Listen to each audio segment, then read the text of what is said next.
Terdapat satu sembahan orang Cina yang hanya wujud di Nusantara ini tetapi tidak di negara lain. Ia dikenali sebagai Datuk Kong. Datuk Kong adalah patung sembahan yang paling banyak disembah oleh orang Cina khusus di Nusantara. Dapat dilihat, hampir ke semua rumah orang Cina yang menganut agama tradisi Cina akan memiliki Datuk Kong dengan pelbagai ukiran dan bentuk diletak di hadapan rumah dan kedai mereka. Ia dikenali sebagai dewa tempatan yang menjaga kesejahteraan, keamanan, kekayaan dan kesihatan. Cara untuk mengenali Datuk Kong adalah dengan melihat di luar rumah orang Cina.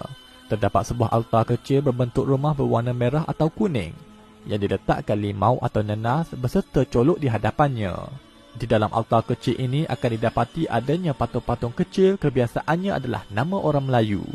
Konsep sembahan ini berasal dari asimilasi di antara kepercayaan masyarakat Cina dengan kepercayaan sebahagian orang Melayu yang terdahulu, di mana orang Cina sebelum datang ke tanah Melayu, mereka telah memiliki kepercayaan konsep dewa tanah atau dewa bawah yang dikenali sebagai Tu Di Shen atau Tu Di Gong.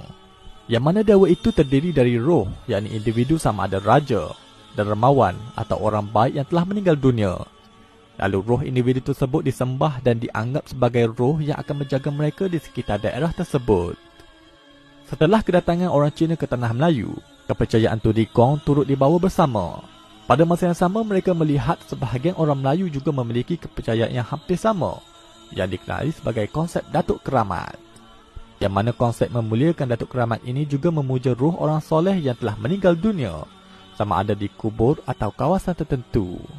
Sebab itu terdapat cara pesanan orang Melayu dulu-dulu jika mahu lalu kawasan hutan, maka minta izin dengan Datuk dan Nenek. Datuk, Nek, cucu tumpang kencing. Datuk yang dimaksudkan di sana adalah semangat atau roh keramat yang menjaga kawasan tersebut. Oleh demikian itu, konsep terbentuknya Datuk Kong ini adalah hasil gabungan yakni sinkretisme di antara kepercayaan animisme orang Melayu terdahulu yakni memuja Datuk Keramat dengan kepercayaan orang Cina yang menyembah Tu Di Gong, yakni satu dewa penjaga kawasan yang sedia ada di dalam kepercayaan Cina terdahulu. Lalu asimilasi dari kepercayaan itu membentuk konsep kepercayaan Datuk Kong yang rata-rata adalah orang Melayu yang telah meninggal dunia. Mereka tidak mengira sama ada orang-orang itu dari kalangan yang berlainan agama dengannya, kerana mereka hanya melihat hati yang baik atau roh yang mencapai makam yang tinggi yang dikira telah bergabung dengan elemen Tuhan yakni alam. Di kuil Datuk Kong juga mereka akan menjamu makanan halal jika yang disembah itu adalah orang Melayu. Dan ia akan diletakkan kopiah dan songkok di sekitarnya. Kadang-kala kuil Datuk Kong akan berbentuk kubah seperti masjid, bagi melambangkan ruh Datuk Kong itu merupakan orang Islam.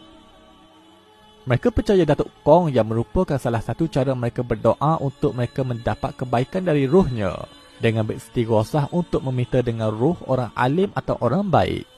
Mereka akan memiliki satu ritual menurun. Seseorang akan melakukan ritual tertentu bersama asap kemenyan, bacaan mantra sehingga dia dirasuk oleh roh Datuk Kong, lalu dia akan bercakap mewakili Datuk Kong. Lalu individu tersebut akan memakai pakaian orang Melayu, dan di saat itu dia akan menulis azimat dan memberi restu kepada orang yang meminta dengannya.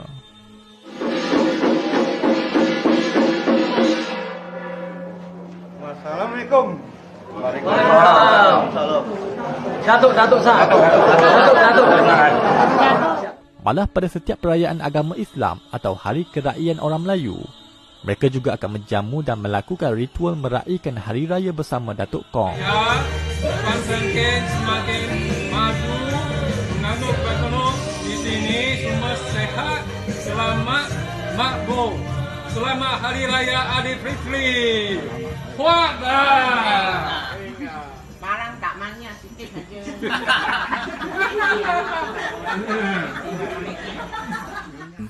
Datuk Kong, Assalamualaikum. Selamat Hari Raya, Datuk Kong.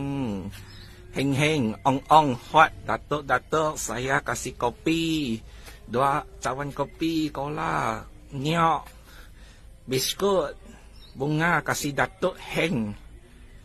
Hari ini selamat Hari Raya, Datuk Kong.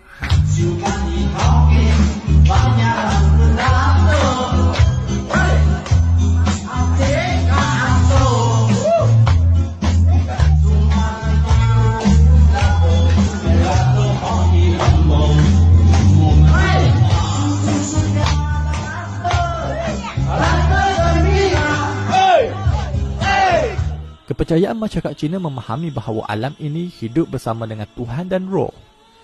Manakala akidah Islam pula memahami bahawa Tuhan tidak mendiami bersama ciptaannya di alam ini. Sehubungan itu, di dalam Islam juga memiliki konsep makhluk jin yang turut hidup bersama dengan manusia. Tetapi mereka di alam gaib yang boleh merasuk orang dan menurun. Akan tetapi situasi itu kerap kali disangka dirasuk oleh roh individu-individu tertentu, lalu diminta pertolongan dengannya. Firman Allah di dalam Al-Quran, وَأَنَّهُ كَانَ رِجَالٌ مِّنَ الْإِنسِ يَعُوذُونَ بِرِجَالٍ